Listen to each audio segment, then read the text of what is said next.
જૂનાગઢ જિલ્લાના માળિયાહાટીના તાલુકામાં ભાજપમાં સતત ઉપેક્ષા થતી હોવાના આક્ષેપ વચ્ચે સ્થાનિક રાજકારણ ગરમાયું।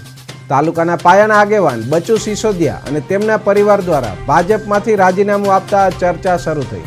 બચુ સિસોદિયાએ નગરપાલિકા અને તાલુકા પંચાયત સહિત વિવિધ હોદ્દાઓ પર સેવાઓ આપી છે।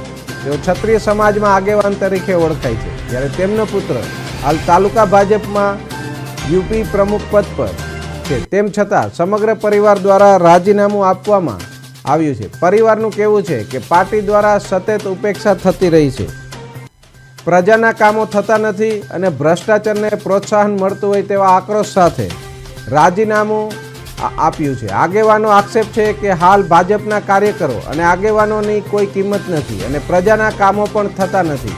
આ રાજીનામાથી તાલુકા રાજકારણમાં નવી ગરમાહટ જોવા મળી છે।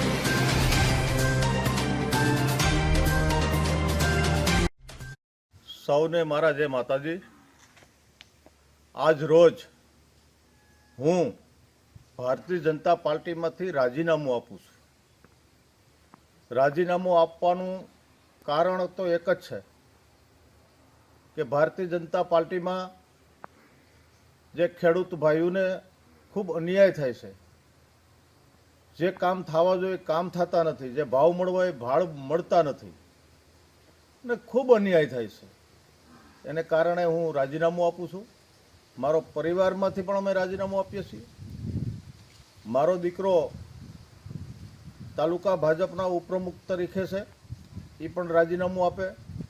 મારા ધર્મપત્ની પણ ફરી તાલુકા પંચાયતની અંદર એક ટર્મ કારોબારીના સભ્ય પણ હતા અને હું ભારતીય જનતા પાર્ટીમાં જિલ્લા કારોબારીમાં 2 ટર્મ ફરજ બજાવી।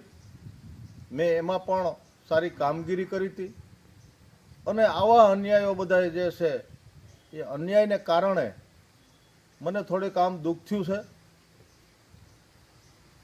ખેડૂત ભાઈઓ અને હું ખેડૂત હોય અને ખેડૂતને અન્યાય થતો હોય એ મારાથી થોડુંક સહન ન થયું।